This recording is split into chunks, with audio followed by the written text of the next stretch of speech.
mesdames et messieurs, bonsoir à tout le monde. Donc, bienvenue à la Maison du Peuple de l'OGBL pour cette conférence qui pour nous est un thème très important, la médecine du travail, donc le futur de la médecine du travail. Je voudrais remercier la présence de Monsieur le ministre du Travail, Nicolas Schmit, et de Madame la ministre de la Santé, Lydia Mouch, et de certains députés, Marc Paum, de leur présence, de l'intérêt qu'ils portent à ce thème. Ce thème qui a un intérêt central pour un syndicat, surtout pour l'OGBL, vu que la médecine du travail est devant des enjeux d'une importance très grande. Le monde du travail change, évolue. Les conditions de travail aussi. Il y a 50 ans, on parlait donc des personnes qui étaient dans les mines. Les risques pour la santé de ces personnes-là étaient des autres qu'aujourd'hui. Aujourd'hui, on parle de nanoparticules, l'exposition à des nanoparticules, les cancers sur le lieu de travail, les risques psychosociaux, des thèmes qui prendront de l'envergure dans le futur et qui, pour nous, en tant que syndicat, sont des thèmes très importants et que la médecine du travail doit trouver des réponses. Je pense, si on parle de médecine du travail, il faut aussi avoir une médecine du travail qui puisse avoir les moyens pour ses objectifs. Donc, d'avoir des moyens qu'ils soient humains, financiers et légaux. Je pense qu'une médecine du travail qui n'a pas les moyens financiers et pas les moyens légaux pour faire son travail en toute liberté, en toute impartialité, n'est pas une médecine du travail qui pourra remplir sa mission que le salarié s'attend. Donc, pour vous présenter peut-être une fois, Monsieur Laurent Vogel, qui est chercheur à l'ITUI, qui sera notre conférencier ce soir. Je vous remercie de votre présence. Et un petit applaudissement pour M. Vogel, peut-être. Merci encore une fois d'être ici. Pour nous, en tant qu'OGBL, ici au Luxembourg, il est très important donc, de discuter sur la médecine du travail. Au jour d'aujourd'hui, bon nombre de salariés qu'on trouve aujourd'hui connaissent la médecine du travail par leur examen d'embauche et ensuite, ils n'entendent plus parler de cette médecine du travail, sauf s'ils ont des problèmes peut-être au niveau du reclassement ou autre. Je pense que la médecine du travail doit avoir un rôle beaucoup plus important dans le monde du travail, surtout ici au Luxembourg. Donc, c'est pour ça qu'on a organisé cette conférence qui, j'espère, est la première d'un certain cycle de conférences pour vraiment que ce thème de la médecine du travail soit mis sur la voie publique, donc vraiment d'en discuter. Ici au Luxembourg, je pense que c'est une revendication de l'OGBL depuis longtemps. On revendique un service de santé au travail, de médecine du travail unique. Je sais que les employeurs, dès qu'on parle de médecine du travail, service unique, ils font des bandes à mettre parce qu'ils n'aiment pas. On a un problème ici au Luxembourg que la médecine du travail, certains services sont sous c'est le patronat qui organise. Il y a un service qui est le STM qui est réglé de façon tripartite. Tous les autres services, les salariés n'ont pas leur mot à dire. Donc il n'est pas très normal que le salarié qui attend de la médecine du travail son rôle très important, donc de l'aide, qui ne soit pas là représenté par ses représentants dans ces domaines-là. C'est pour ça que, je le répète encore une fois, l'OGBL revendique un service unique avec ses spécificités. Je pense qu'au jour d'aujourd'hui, on a plusieurs services qui ont leurs spécificités par rapport au secteur. Il n'est pas impossible qu'on ait un service unique avec ses spécificités et une discussion tripartite en haut pour vraiment avoir cette discussion des salariés dans ce domaine.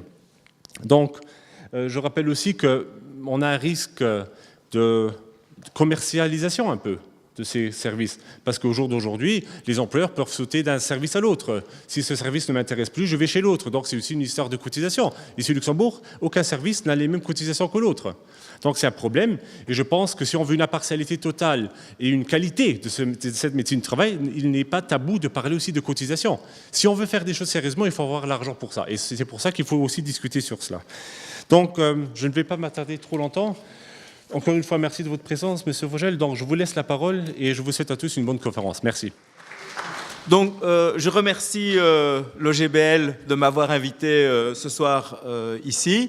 Je dois dire, je viens régulièrement à Luxembourg pour les questions de santé au travail, mais dans un autre environnement, si je puis dire, parce que Luxembourg, c'est aussi le siège du comité consultatif tripartite, où on a donc des représentants patronaux, des représentants syndicaux et des représentants des gouvernements qui discutent dans le cadre de l'Union européenne des questions de santé et sécurité. Mais évidemment, c'est une autre vision que je peux avoir avec vous maintenant ici ce soir, un plus proche du terrain, parce que là, simplement, on se réunit à Luxembourg, mais évidemment, on ne discute pas particulièrement de la situation au Luxembourg. C'est un comité qui doit discuter surtout de l'évolution des directives communautaires dans le domaine de la santé au travail, et j'en dirai quelques mots à propos des cancers. Alors, donc je vais parler de la médecine du travail, c'est un sujet passionnant, et donc forcément, j'ai dû limiter un petit peu la matière.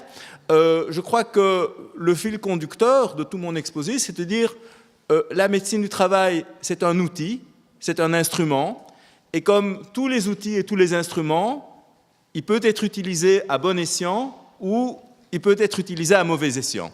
Et donc c'est important d'avoir une vision critique et de bien définir les attentes qu'on peut avoir par rapport à la médecine du travail, et ensuite de vérifier si ces attentes sont satisfaites ou pas, et de voir comment est-ce qu'on peut améliorer les choses. Donc la médecine du travail, historiquement, elle a joué un rôle très positif dans certaines situations, mais elle a aussi joué un rôle très négatif dans d'autres situations. Je pense par exemple, si dans tous les pays d'Europe, il y a eu un énorme scandale autour de la question de l'amiante, et manifestement, dans la grande majorité des pays d'Europe, la médecine du travail n'a pas été à la hauteur de la question par rapport à la question de l'amiante, et elle a plutôt eu tendance à occulter, cacher la dimension de ce drame. Et donc je vais traiter de la médecine du travail en prenant d'abord quelle est l'évolution actuelle de la médecine du travail, et de voir quels sont les conflits qui entourent cette évolution. Alors, quelle est la mission de la médecine du travail? Donc je vais évidemment définir ce qu'est cette mission de mon point de vue, et je le dirais de façon très simple en disant c'est un service qui doit être c'est un service exclusivement pour la santé des salariés. La médecine du travail ne doit pas rencontrer d'autres préoccupations, ce qui ne veut pas dire que d'autres préoccupations ne seraient pas légitimes, mais elle, son objectif, c'est de maintenir les salariés en bonne santé, non seulement tout au long de leur vie professionnelle, mais aussi au-delà de celle-ci. Parce qu'on va voir qu'il y a aussi des effets cumulatifs dans le temps qui font que la santé peut être, enfin des problèmes de santé peuvent apparaître après le passage à la retraite, mais qui sont néanmoins liés aux conditions de travail antérieures. Alors, un peu discuter de la question de l'indépendance professionnelle, et alors dire quelques mots de la question des cancers, puisque c'est aujourd'hui, en tout cas au niveau européen, la priorité syndicale, je dirais numéro 1, dans les questions de santé et sécurité au travail.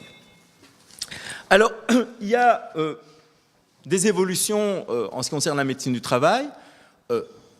Certaines caractéristiques peuvent être nationales, donc vous n'avez pas forcément la même situation évidemment au Luxembourg, en Belgique, en France, en Allemagne ou en Lituanie, et donc là il y a des particularités évidemment pays par pays, mais il y a quand même un certain nombre d'enjeux qui je crois sont communs. Autrement dit, il y a des problèmes auxquels on doit faire face et que l'on va retrouver d'une manière ou d'une autre dans l'ensemble des pays européens.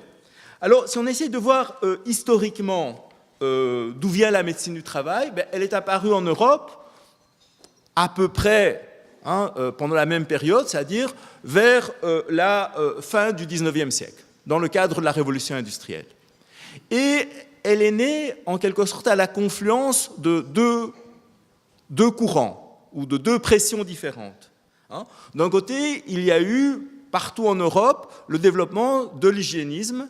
Et dans ce développement, il y a une attention qui a été portée aux conditions de travail. Autrement dit, que ce soit en Angleterre, en France, en Allemagne, dans les différents pays qui ont connu la révolution industrielle, on a eu un certain nombre de médecins qui ont mis en évidence le rôle joué par les conditions de travail dans les énormes inégalités sociales de santé qui caractérisaient les sociétés industrielles.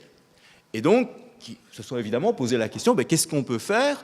Qu'est-ce qu'on peut faire, notamment par rapport au fait qu'à l'intérieur des entreprises, c'est l'employeur qui voulait décider seul de tous les choix qu'il faisait, et donc il n'était pas prêt à accepter un contrôle social sur ce qui se passait à l'intérieur des usines. Mais il y a eu aussi une tendance patronale qui existait dès le début de la médecine du travail, et qui était l'idée que la médecine du travail devait contribuer à contrôler, à discipliner, à mobiliser les corps. Et donc, dès le XIXe siècle, on a vu, par exemple, des entreprises recruter des médecins en vue de faire de la sélection, hein, en disant on va prendre les plus forts, les plus aptes, les personnes qui seront en mesure de faire face à des conditions de travail qui ne sont pas forcément très bonnes. Et donc, on a mis en place une médecine de sélection qu'on a d'ailleurs, il y a eu, d'ailleurs c'est assez intéressant quand on voit le développement de ces disciplines, il y a eu un certain parallélisme avec la médecine militaire. Parce que c'était en gros le même problème qui se posait. Ce n'était pas le même usage qu'on faisait du corps, mais c'était avoir sélectionné des personnes en fonction des besoins des industriels dans le cas de la médecine du travail, des besoins de l'armée dans le cas de la médecine militaire. Et ça explique aussi, et là je n'aurai pas le temps, mais sinon on pourrait passer presque toute une soirée à ça, à vous passer des affiches historiques. Hein. Il y a eu dans cette tendance de la médecine du travail patronale l'idée qu'on allait se centrer sur les comportements individuels. Hein, vous avez quantité d'affiches où on prend vraiment les personnes un peu pour des imbéciles en leur disant oui, s'il y a un problème, c'est toi qui es responsable du problème, hein, que ce soit parce que tu n'as pas porté les équipements de protection individuelle ou parce que tu n'as pas suivi les avis dans le domaine hein, qu'on t'a donné, les directives qu'on t'a données, et avec vraiment cette tendance à blâmer les personnes pour leur comportement individuel sans voir ce qu'il y avait de collectif et ce qui était déterminé par le travail lui-même dans l'entreprise. Et là, ça reste une tendance, je me souviens, il n'y a pas si longtemps que ça, c'était il y a à peu près un an, j'assiste à une rencontre, c'était en Suisse, où il y avait des médecins du travail, il y avait aussi le syndicat de la construction, et le médecin qui était d'une entreprise privée disait de façon très fière, oui, ce que j'ai fait, c'est toute une campagne pour que les gens mangent de façon plus saine. Hein, désormais, il y a un petit panier avec des pommes, des carottes, tout ce que vous voulez, des bananes, etc. Et le thème, c'était les cancers professionnels. Et vous voyez, il faut apprendre aux ouvriers de la construction à manger de façon plus saine. Et alors, j'ai dit, mais oui, mais alors, si on parle des cancers dans le secteur de la construction, ce n'est pas l'alimentation individuelle qui est le problème numéro un. Le problème numéro un, c'est l'exposition à des agents cancérogènes. C'est la silice cristalline, c'est l'amiante pour les opérations de démolition, et c'est quantité, on peut en citer des dizaines, d'agents cancérogènes auxquels sont soumis les travailleurs de la construction. Il faudrait commencer par cela. Et cette histoire de distribuer des pommes et de dire aux gens « soyez responsables », c'était la formule par rapport à votre capital santé, ben, c'était quand même une manière de, finalement, de noyer le poisson et de faire porter la responsabilité sur ce qu'on appelle des comportements individuels, alors qu'il y a des problèmes d'exposition collective qui auraient dû être affrontés. Et souvent, il y a eu, et je crois que ça reste encore un grand problème aujourd'hui, une espèce de distance, de mur qui s'est imposé entre médecine du travail d'un côté et le reste de la santé publique. Autrement dit, pas beaucoup de dialogue. Hein. Souvent, vous rencontrez, je ne sais pas combien de fois, hein, tout au long de votre vie professionnelle, votre médecin du travail, mais c'est très très rare que le médecin du travail entre en contact avec un médecin généraliste ou avec un médecin du système hospitalier pour avoir, je dirais, vraiment une discussion approfondie sur les facteurs professionnels qui peuvent intervenir dans des maladies. Et donc, ça, voilà, ce sont des courants contradictoires qui ont caractérisé la naissance et puis le développement de la médecine du travail. Mais par rapport à cela, le mouvement syndical lui-même n'a jamais été passif. Non seulement il n'a pas été passif, mais il a pu aussi souvent s'appuyer sur des alliances. Autrement dit, une partie des médecins, historiquement en Europe, s'est liée au mouvement syndical et au mouvement ouvrier et a essayé de faire valoir un certain nombre de priorités qui étaient des priorités différentes dans le développement de la médecine du travail. Et alors, si on essaye de vraiment synthétiser, de dire en quelques mots finalement, pourquoi est-ce que le mouvement syndical s'intéresse à la médecine du travail? Pourquoi est-ce que c'est un thème vraiment politique et stratégique pour les syndicats? Ben, c'est parce que, à travers la médecine du travail, ce que nous voulons faire, c'est réduire les inégalités sociales de santé. Donc si on doit le dire vraiment dans des mots très simples et très courts, c'est ça l'enjeu principal. Autrement dit, nous continuons à vivre dans des sociétés où il y a toutes sortes d'inégalités en matière de salaire, en matière de patrimoine, en matière d'éducation, de logement, etc., etc., mais où il y a une inégalité qui est peut-être encore plus choquante parmi toutes les autres inégalités, qui est l'inégalité devant la vie et devant la mort. Quand on prend par exemple des statistiques sur la mortalité, eh bien, on voit que suivant le groupe professionnel auquel vous appartenez, votre espérance de vie n'est pas la même.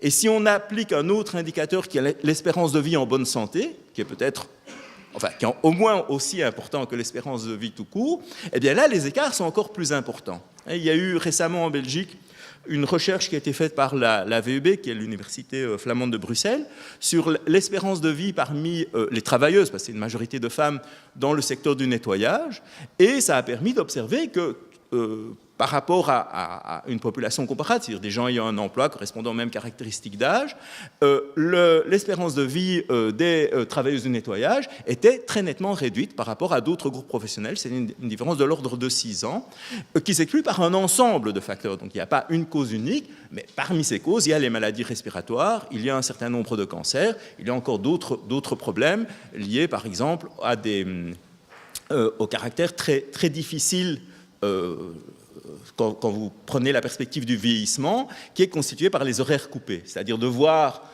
travailler pendant des années, et parfois des dizaines d'années, un petit nombre d'heures tôt le matin et puis un petit nombre d'heures tard dans l'après-midi et avoir ensuite des horaires coupés, ce n'est évidemment pas la formule idéale pour avoir une vie, je dirais, saine et équilibrée.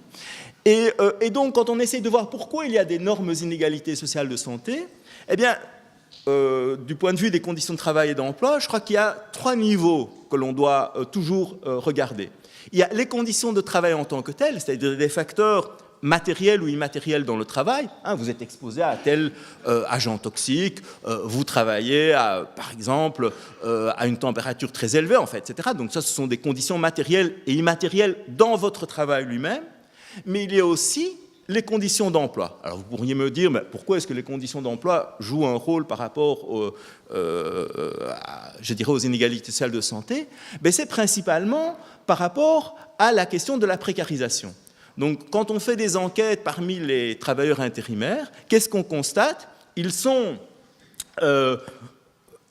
toutes choses étant égales, ils sont plus frappés par les accidents du travail et les maladies professionnelles. Alors vous pourriez dire, a priori, c'est pas parce que j'ai un contrat d'un certain type et un contrat d'un autre type que je devrais être plus frappé par des maladies professionnelles ou par des accidents de travail. Le problème, c'est la possibilité de mettre en œuvre une stratégie de prévention. Et c'est clair que si vous êtes stable, je vais un petit peu ralentir, si vous êtes stable dans une entreprise, vous vous sentez plus à l'aise pour demander de l'information quand il faut demander de l'information, pour discuter si vous trouvez que les conditions de travail ne sont pas bonnes, pour essayer d'améliorer la situation, et au besoin, si c'est un risque grave et imminent, vous pouvez arrêter le travail. Si vous êtes stable dans une entreprise, vous vous sentez, je ne vais pas dire forcément à l'aise, mais en tout cas, c'est une possibilité que vous avez. Si vous êtes intérimaire, vous n'avez pas intérêt à commencer à demander trop d'informations sur les problèmes de santé au travail. Vous n'avez pas intérêt à mettre l'accent sur le fait que voilà, telle ou telle mesure de prévention n'a pas été prise, et vous n'avez certainement pas intérêt à arrêter le travail devant un risque grave et imminent, parce que tout simplement, vous risquez de ne plus jamais être rappelé par la société d'intérim. Et donc, là, on voit que les conditions d'emploi jouent un rôle, et donc tout ce qui est, par exemple, les catégories les plus précarisées, travailleurs intérimaires, travailleurs avec des contrats à durée déterminée, et surtout des contrats très courts à durée déterminée, mais aussi travailleurs de la sous-traitance, sont souvent logés à une plus mauvaise enseigne que les travailleurs stables. Et finalement, le travail est aussi très important parce qu'il nous aide à construire nos projets de vie. Autrement dit, si je suis dans des conditions de travail qui sont à la fois abrutissantes, sans grand espoir de progrès, et par ailleurs précaires, j'ai beaucoup plus de difficultés à faire des projets de vie. Et donc là, on le voit par exemple de façon très très simple. Il y a eu une enquête qui a été menée il y a quelques années en Italie chez des jeunes femmes qui sont affectées par la précarité de l'emploi, donc qui n'ont pas de contrat stable dans des entreprises. Eh bien, elles expliquent toutes que, par exemple, elles doivent remettre leur projet de maternité parce qu'elles attendent que leur situation puisse finalement se stabiliser. Et donc, c'est pas simplement les conditions de travail immédiates dans ce cas-là qui interviennent, c'est vraiment la possibilité d'avoir un projet de vie autonome qui est un facteur contributif important à la santé.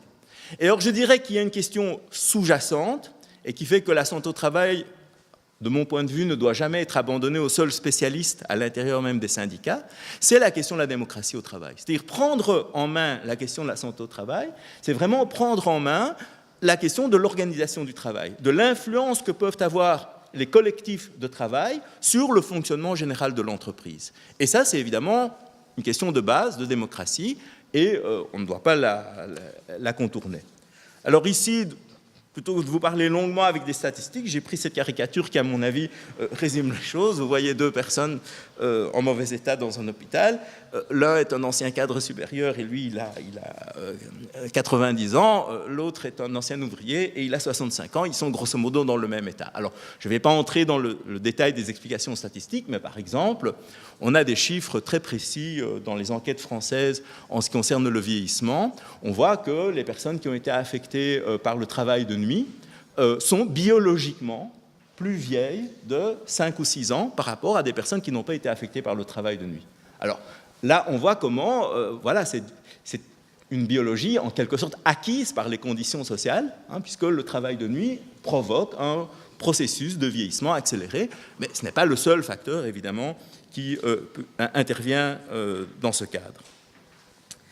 Alors, j'ajouterais que ce qui est aussi très important, c'est de ne pas considérer la santé au travail comme une île complètement isolée par rapport à d'autres questions. Parce qu'il y a sans arrêt des interactions, il y a sans arrêt, je dirais, des ponts, des liens qui doivent être établis.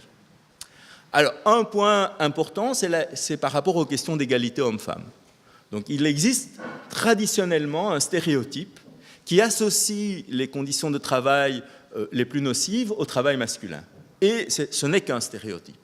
Les risques ne sont pas les mêmes, mais cela ne signifie pas que les risques encourus par les femmes dans leur travail soient inférieurs à ceux des hommes.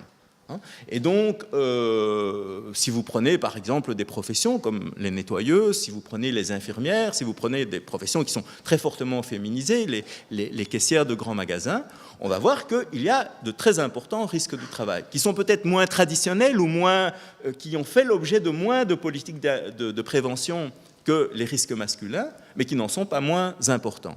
Et donc là, j'en dirais peut-être quelques mots en plus quand j'aborderai la question des cancers, mais il y a eu une étude américaine qui est sortie il y a à peu près 2 ans sur la question des cancers du sein.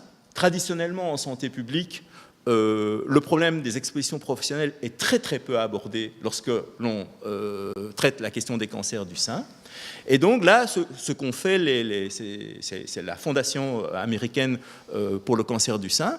Ce qui a été fait, c'est un travail finalement assez simple, mais qui devait être fait, qui est de voir par profession s'il y a des professions où la prévalence du cancer du sein est nettement plus importante que d'autres. Et donc, par exemple, on va retrouver les professions, les coiffeuses, on va retrouver les femmes qui travaillent dans l'industrie des plastiques, on va retrouver les infirmières, etc., etc. Et donc, on voit que dans une question comme les cancers du sein, qui est la première cause de mortalité par cancer chez les femmes, les facteurs professionnels jouent également un rôle. Alors, ce n'est pas un rôle unique, bien entendu, mais c'est un rôle qui n'est pas négligeable. Alors, les questions de santé sont évidemment liées aussi aux questions du temps de travail, ça c'est assez logique. Si vous êtes exposé à quelque chose, mais que vous êtes exposé à un nombre considérable d'heures, ça fait plus mal que si vous êtes exposé à un nombre plus réduit d'heures. Mais c'est aussi la question de défendre et étendre la sécurité sociale. Et ça, je crois que c'est vraiment très important. Donc, dans différents pays d'Europe actuellement, on a mis en place ce qu'on appelle parfois des politiques d'activation, qui consistent à vouloir à tout prix remettre au travail des personnes, ou les laisser plus longtemps au travail. Si c'est fait dans le respect de leur santé, pourquoi pas, mais malheureusement, souvent, ce n'est pas le cas. Et donc, dans toute une série de professions, il est clair que tenir jusqu'à l'âge de la retraite, ce n'est pas possible. Ou en tout cas, ce n'est pas possible pour la majorité des personnes concernées. Par exemple, dans l'enquête européenne sur les conditions de travail, il y a une question qui est très simple, mais qui est très révélatrice. On demande aux travailleurs, est-ce que vous serez en mesure de faire le même travail que ce que vous faites actuellement jusqu'à l'âge de 60 ans? Et donc, on peut voir que suivant les secteurs et suivant les professions, le pourcentage de oui et de non n'est évidemment pas le même. Et donc, parmi les ouvriers, ce qu'on appelle les cols bleus, traditionnellement, eh bien, plus de 50% répondent « non, nous ne serons pas en mesure de continuer à faire le même travail jusqu'à l'âge de 60 ans ». Or, dans beaucoup de pays d'Europe, les débats aujourd'hui, c'est est-ce qu'on va porter l'âge de la retraite à 67, 68, voire encore plus, et donc, c'est évident. Voilà, si vous dites l'âge de la retraite doit être modifié parce que l'espérance de vie tout court a été modifiée, c'est un argument totalement insuffisant parce que, l'espérance de vie tout court n'a pas été modifiée de la même manière dans tous les groupes socio-professionnels. 2, l'espérance de vie, c'est une chose, l'espérance de vie en bonne santé, c'est une autre chose. Et il est clair que vous pouvez être en vie, et tant mieux pour vous, mais ne plus être en mesure de travailler parce que vous avez des problèmes de santé.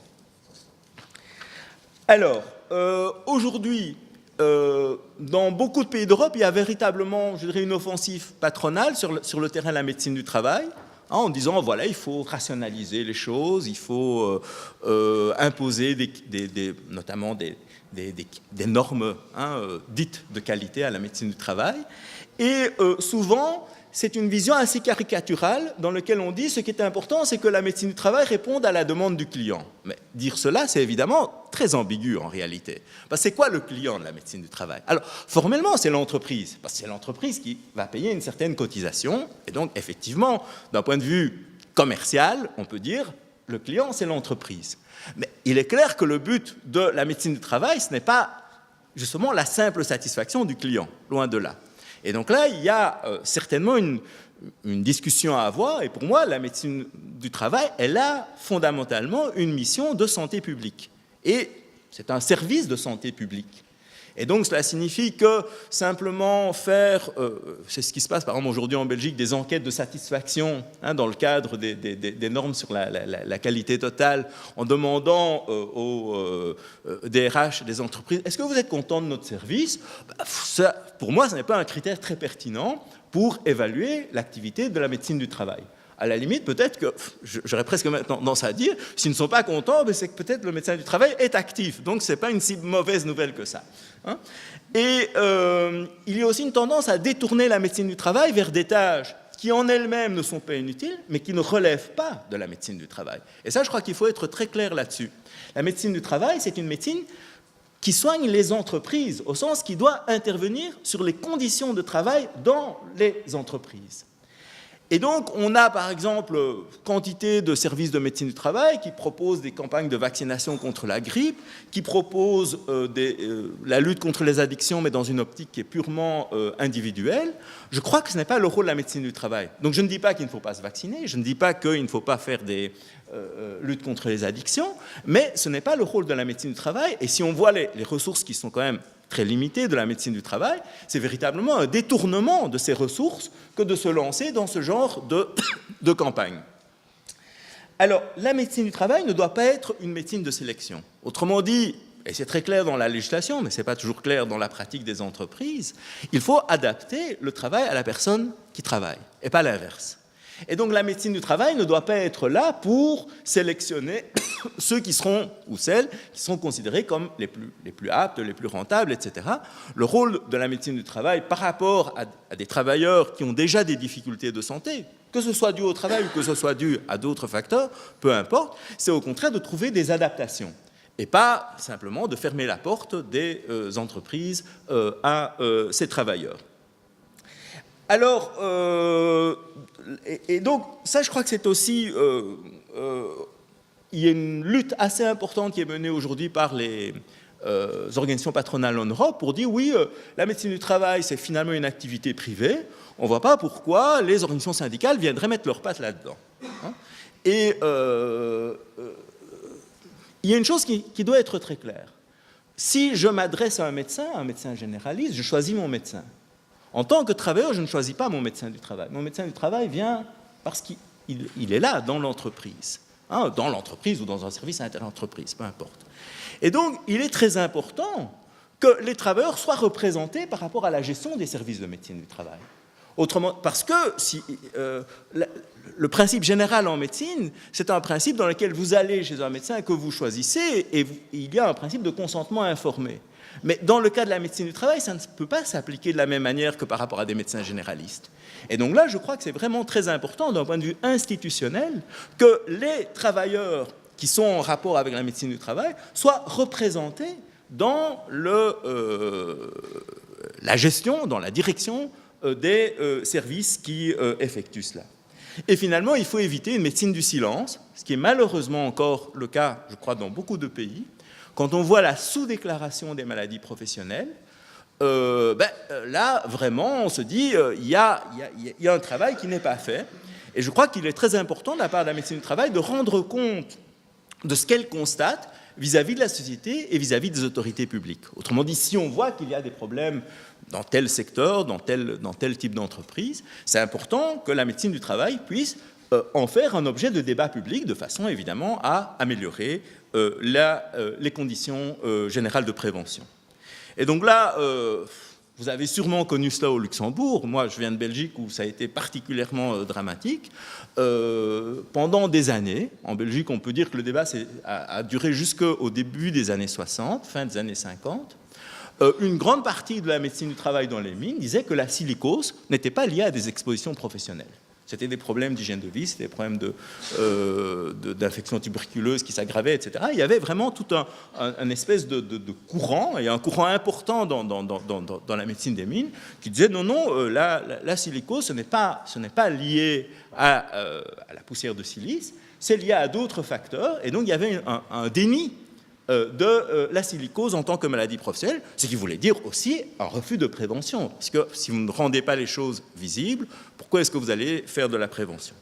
Et donc aujourd'hui, on peut se poser la même question. Est-ce que l'on fait assez pour rendre visibles, par exemple, les liens entre conditions de travail et suicide, dans un certain nombre de cas, les liens entre exposition professionnelle à des perturbateurs endocriniens et toute une série de problèmes de santé, en sachant que c'est assez complexe, ce n'est pas des rapports monocausaux que vous avez entre l'exposition à des perturbateurs endocriniens et tel ou tel problème de santé. La question des nanomatériaux qu'on utilise de plus en plus dans toutes sortes de secteurs sans avoir procédé à des évaluations des risques suffisamment approfondies pour savoir si c'est justifié ou pas et si on ne met pas en danger la santé des travailleurs. Et ça se pose également en matière de cancer. En Europe aujourd'hui, le seul pays des 28 États de l'Union européenne à avoir reconnu par exemple des cancers du sein en tant que maladie professionnelle, c'est le Danemark. Il n'y a aucune raison de penser qu'au Danemark, les facteurs professionnels jouent un rôle plus important qu'au Luxembourg ou en Roumanie, évidemment. C'est vraiment, ça relève de, je dirais, la volonté politique d'affronter le problème, mais pas, la réalité, évidemment, n'est pas différente au Danemark par rapport à d'autres pays d'Europe dans ce domaine. Alors, qu'attendons-nous de la médecine du travail? Donc, sur quelle base nous voudrions qu'elle soit évaluée? Je dirais, voilà, la question c'est, la médecine du travail est un instrument, c'est un instrument au service de quoi? Au service de la santé des salariés. Et au service de la santé des salariés, c'est non seulement le moment X où le médecin du travail voit la personne, mais c'est tout au long de sa vie. Parce que nous savons que quantité de risques professionnels peuvent ne se traduire par des pathologies qu'après 10, 15, 20 ans. Et donc, il faut être attentif non seulement à l'effet immédiat d'une exposition, mais aussi à ses effets potentiels sur le long terme. Je vais donner un exemple très simple, peut-être qui permettra de voir ce qu'on devra attendre de la médecine du travail. C'est dans le secteur de la menuiserie, construction de meubles, les salariés sont exposés aux poussières de bois. Les poussières de bois sont un agent cancérogène qui peut provoquer le cancer des fosses nasales. Mais souvent, ce cancer va apparaître tardivement. Autrement dit, souvent, la personne n'est plus salariée au moment où apparaîtra le cancer. Parce qu'il y a des périodes qui peuvent être assez longues, ce qu'on appelle des périodes de latence. Eh bien, si on pose la question être exclusivement au service de la santé avec cette vision sur le long terme, qu'est-ce que cela signifie? Cela signifie avoir un registre des expositions et maintenir la surveillance de la santé post-emploi pour les cas qui le justifient. Autrement dit, pour les expositions qui sont susceptibles d'avoir des effets à long terme comme des cancers. Et dans le cas des cancers des fosses nasales, c'est particulièrement important parce que c'est un cancer qui, s'il est détecté à un stade précoce, c'est en général un assez bon pronostic. Si au contraire il est détecté à un stade tardif, au contraire,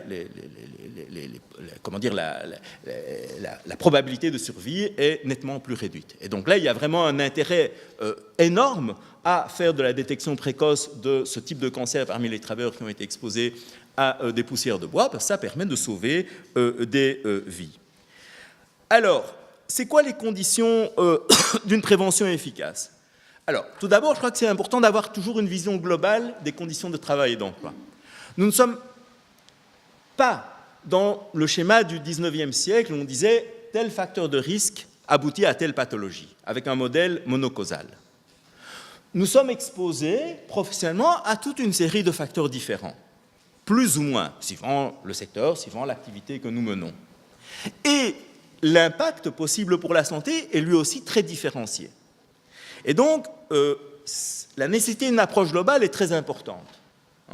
Et c'est d'autant plus justifié que, heureusement d'ailleurs, aujourd'hui les expositions industrielles avec des concentrations massives sont devenues relativement rares. Donc aujourd'hui, ce qu'on va beaucoup plus trouver, c'est des expositions multiples, mais à des niveaux de concentration moins élevés que ce que l'on observait par le passé.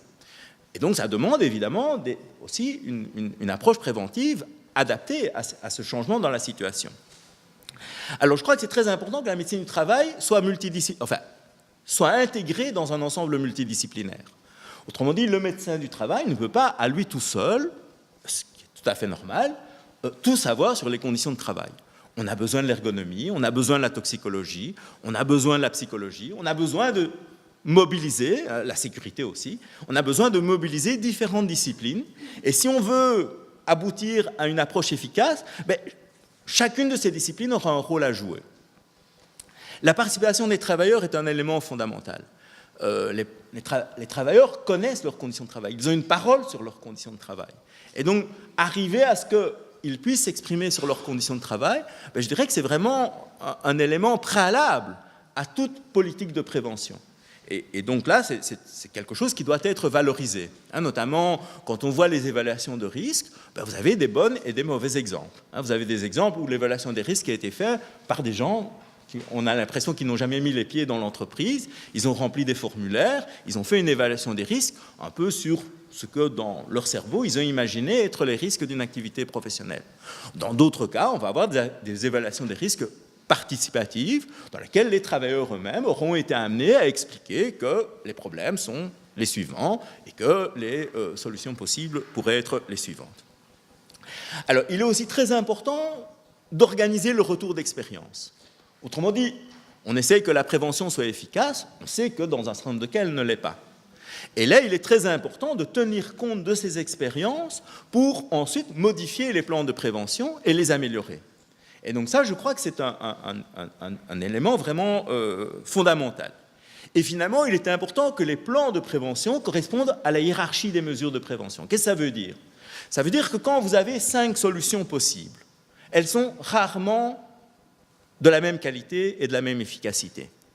Et que ce qui est le plus efficace, c'est l'élimination des risques. Parce que là, forcément, vous avez résolu le problème à la base, en l'éliminant.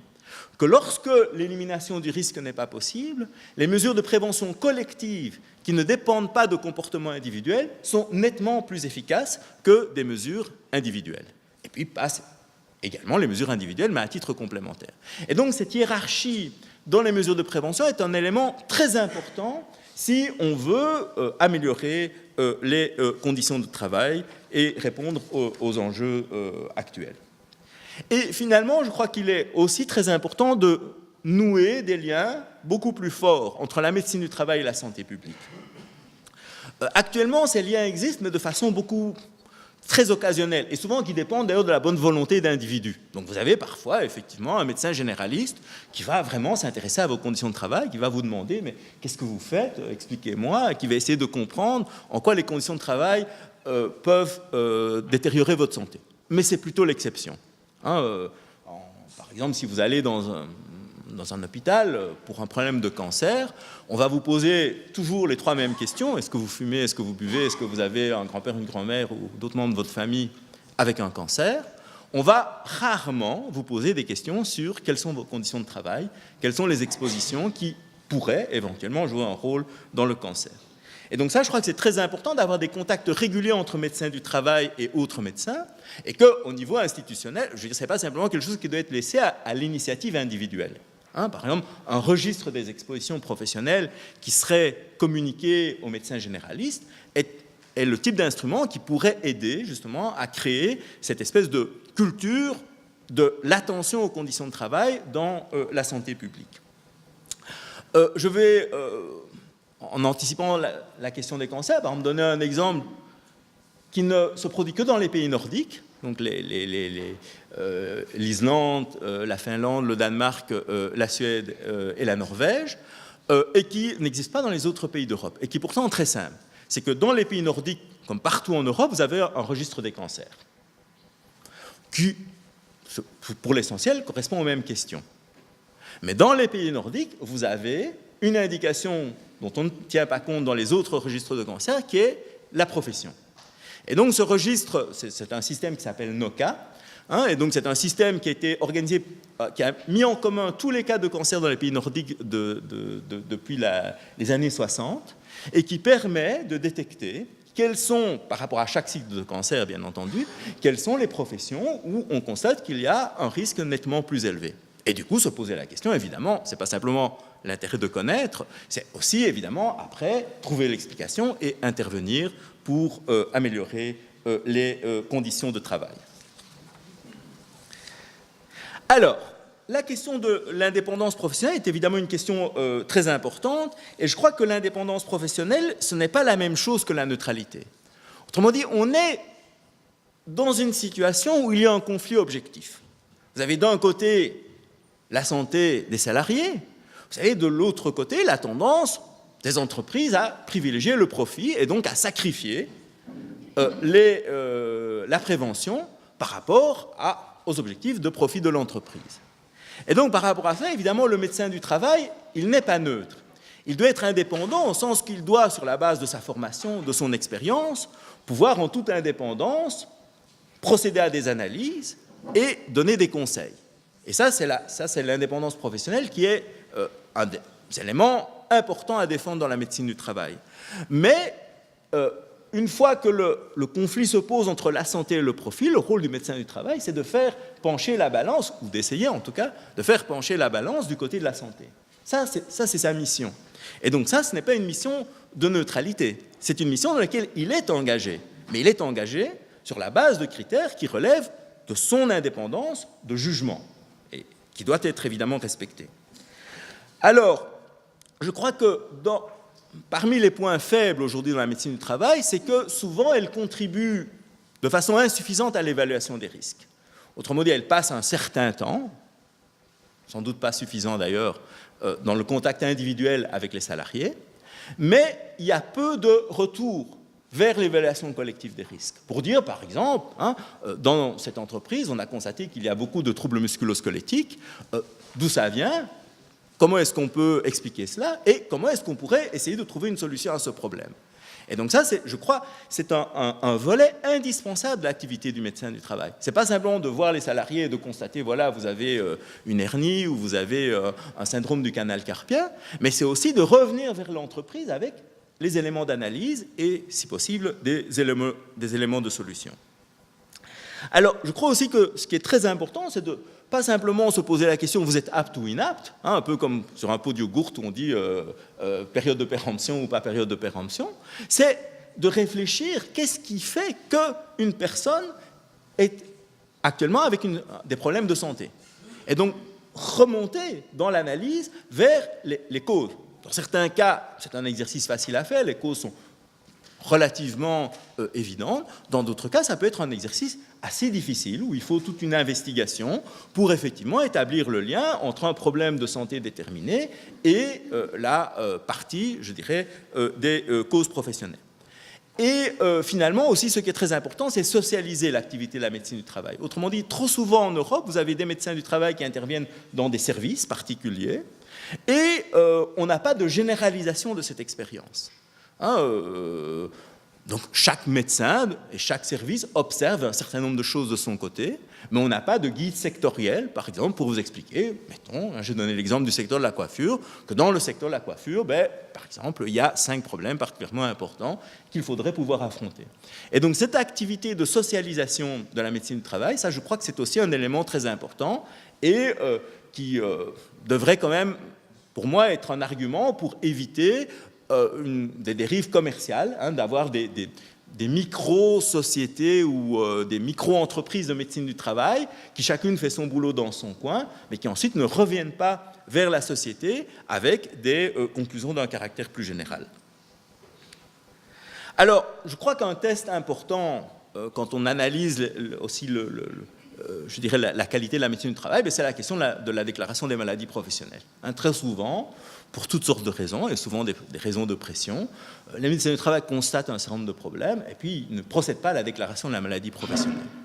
Et maladies professionnelles, ce sont les maladies qui sont dans les listes, mais, et là la législation est à peu près la même dans les différents pays d'Europe, il y a des toutes petites différences, c'est toute maladie dont on suspecte l'origine professionnelle, même si elle n'est pas encore dans la liste des maladies professionnelles. Parce que vous vous rendez bien compte que quantité de maladies ne se trouvent pas aujourd'hui sur les listes nationales de maladies professionnelles, mais peuvent néanmoins avoir une origine professionnelle. Pensons au burn-out. Dans aucun pays d'Europe, les burn-out ne sont dans une liste de maladies professionnelles, mais personne ne viendra soutenir que l'activité professionnelle est sans influence sur la question des burn-out. Alors, je vais en conclusion terminer sur la question des cancers. C'est en termes de mortalité, c'est le principal facteur d'inégalité causé par les conditions de travail. Je vous ai dit, de l'ordre de 100 000 morts en Europe chaque année, donc causés par des cancers qui eux-mêmes sont dus à des mauvaises conditions de travail. Et je crois aussi que ça pose des problèmes de fond quand on réfléchit à la manière de réguler, d'intervenir par voie législative sur les questions de santé et sécurité au travail. Alors, quel est le contexte? C'est je vous l'ai déjà dit, les 100 000 morts par an, le fait que pour les femmes, il y a ce que j'appellerais une invisibilité redoublée. Donc, déjà, en général, il y a un problème de visibilité des cancers d'origine professionnelle, dans le sens que ceux qui sont reconnus comme maladies professionnelles ne constituent que la pointe de l'iceberg. Mais quand il s'agit de cancer chez les femmes, on va avoir cette espèce de double invisibilité. Et là, on pourrait discuter après dans le débat pourquoi c'est comme ça. Il y a toute une série de raisons qui contribuent à ça, mais je vais donner l'exemple des cancers du sein. On a quelques dizaines de cas reconnus comme maladies professionnelles au Danemark, et partout ailleurs en Europe, on en a 0. Alors, la question de la prévention des cancers pose évidemment la question des choix de production. Si on l'a vu avec l'amiante, la seule solution efficace par rapport à l'amiante, en tout cas en dehors des questions de démolition qui se posent encore aujourd'hui, c'était de dire on va mettre en place des matériaux de substitution. Et pendant des années, l'industrie a dit ce ne sera pas possible, tout va s'écrouler. Le jour où l'amiante a été interdit, très rapidement, on a trouvé les solutions technologiques pour trouver des matériaux de substitution à la place de l'amiante. Mais il y a aussi un autre problème, et là c'est vraiment un problème de fond qui se pose aujourd'hui, quand on est occupé à réviser la législation communautaire sur la question des agents cancérogènes, et qui est la question des valeurs limites. Et je crois que dans la question des valeurs limites, ce qui est très important, c'est de dire que les lieux de travail sont aussi des lieux de vie. Alors ça paraît de l'ordre de l'évidence, mais malheureusement ce n'est pas du tout de l'ordre de l'évidence. Aujourd'hui, on tend à accepter sur les lieux de travail des niveaux de risque considérés comme totalement inacceptables en santé publique. Je vais donner un seul exemple dans les débats européens de ces derniers mois. C'était la question du chrome hexavalent. Le chrome hexavalent est un agent cancérogène que vous allez retrouver. Il y a à peu près 1 million de travailleurs en Europe qui sont exposés au chrome 6.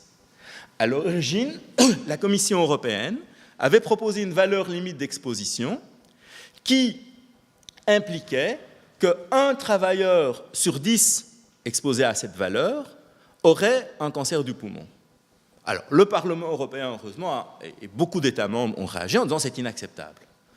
Si vous deviez faire de la santé en termes d'hygiène alimentaire, ou en termes de sécurité aérienne, ou de sécurité routière, en acceptant à l'avance qu'une personne sur 10 va avoir des conséquences très graves pour sa santé, hein, un cancer du poumon dans le cas du chrome hexavalent, ben vous diriez non, on ne peut pas légiférer dans ce sens-là, il faut trouver autre chose. Bon. Et donc, dans les débats actuels, et qui sont des débats qui peuvent apparaître comme très techniques, hein, parce que vous dites une valeur limite d'exposition, est-ce que c'est 0,01 ou 0,01 moins quelque chose, en fait, etc. Vous pouvez dire ça c'est vraiment un débat ennuyeux et technique, mais il y a une question de fond, qui est presque une question, je dirais, philosophique, qui est de dire, est-ce que l'on accepte de voir les lieux de travail comme des lieux où les gens sont amenés à sacrifier leur vie, ou en tout cas leur santé, pour gagner leur vie? Et donc ça, je crois que c'est vraiment un élément sous-jacent important dans la question des cancers professionnels et du type de législation qu'on veut mettre en place. Par exemple, actuellement, donc on a la révision de la directive sur les cancérogènes se fait en plusieurs étapes. On est entré dans ce qu'on appelle la deuxième vague. Donc la première vague est terminée désormais, mais on est entré dans la discussion sur la deuxième vague. Et dans la discussion sur la deuxième vague, la question la plus importante au centre du débat communautaire, c'est les émissions des moteurs diesel. Et la Commission européenne, sous l'influence de l'industrie, a dit « Ah non, ça, on ne peut pas s'en occuper maintenant, je ne vais pas entrer dans tous les arguments techniques qui ont été donnés, on ne peut pas fixer de valeur limite d'exposition professionnelle aux émissions de moteurs diesel. » Alors qu'on le fait pour les villes, alors qu'on le fait, et on a raison de le faire bien entendu, pour la population générale. Et donc, nous espérons, le vote à la commission emploi du Parlement européen aura lieu ce mois-ci, le 21 février. Nous espérons introduire les émissions des moteurs diesel. Nous espérons que le plus grand nombre d'États membres, puisque vous savez, au niveau communautaire, il faut un accord entre le Parlement et le Conseil des ministres. Nous espérons que le plus grand nombre, qu'une majorité d'États membres soutiendra également cette demande. Mais il est absurde, de mon point de vue, de dire, voilà, en milieu professionnel, on admet de continuer à faire comme si les émissions de moteurs diesel n'étaient pas des cancérogènes, alors qu'en milieu de vie, on reconnaît que c'est un problème et on intervient, alors de façon plus ou moins efficace. Ça, c'est un autre débat que, évidemment, on peut avoir. Donc ça, je vais passer là-dessus. Alors voilà, je vais simplement vous donner quelques références si vous allez plus loin. Donc il y a 2 livres collectifs, un qui s'appelle les risques du travail, qui est sorti, c'était en 2015 aux éditions La Découverte, et qui essaye vraiment de faire le point, je dirais, de façon globale sur les problèmes de santé au travail à travers une centaine de contributions assez courtes, donc chacune sur un thème particulier. Et puis un livre tout récent qui est sorti et que j'ai trouvé vraiment très intéressant, qui s'appelle Syndicalisme et santé au travail. C'est le résultat d'un séminaire qui a eu lieu en France, c'était, je crois, l'université d'Evry qui organisait ça, et ça donne vraiment une vision, je crois, assez riche de l'expérience syndicale et des débats, parce que le syndicalisme ne forme pas un bloc monolithique, il y a toujours des débats aussi, à l'intérieur même du mouvement syndical sur ces questions, et donc ce livre donne, je trouve, une approche assez riche de cela. Et puis vous avez encore d'autres éléments que j'ai ajoutés. Et voilà, je suis évidemment à votre disposition pour les débats, les questions. Je ne sais pas ce qui est prévu en termes d'organisation, mais je suis tout à fait à votre disposition. Et d'autre part, n'hésitez pas aussi via le GBL, si vous avez des questions plus spécifiques après, il y a toujours moyen d'envoyer un email à notre institut, et dans la mesure où nous avons la possibilité de vous répondre, on le fera volontiers.